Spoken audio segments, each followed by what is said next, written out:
একজন শ্রী শ্রী ঠাকুরকে জিজ্ঞাসা করলেন, ইষ্টভৃতি সস্তায়নী যারা না করে তাদেরও তো বেশ দিন চলে যায়। শ্রী শ্রী ঠাকুর বললেন, যারা ইষ্টকে অবলম্বন করে ইষ্টের পথে চলে, যজন যাজন ইষ্টভৃতি সস্তায়নী যারা অনুরাগের সঙ্গে নিষ্ঠার সঙ্গে নিয়মিতভাবে পালন করে চলে, তারা প্রতিদিন একটা জীবনীয় আনন্দ ও জীবনীয় উচ্ছ্বাসের যোগান পায়।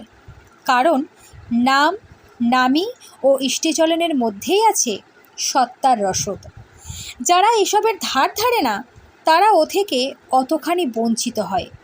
ওইগুলি করার ভিতর দিয়ে যা পাবার তা তারা পায় না, তাদের হয় চলতি চলন।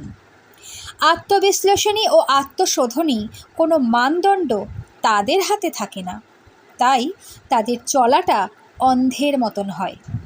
কষ্টভোগও করে তেমনি।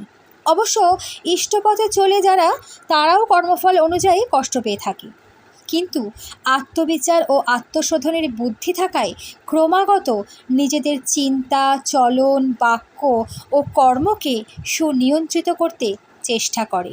এতে দুর্ভোগের কারণ ধীরে ধীরে অপসারিত হয়।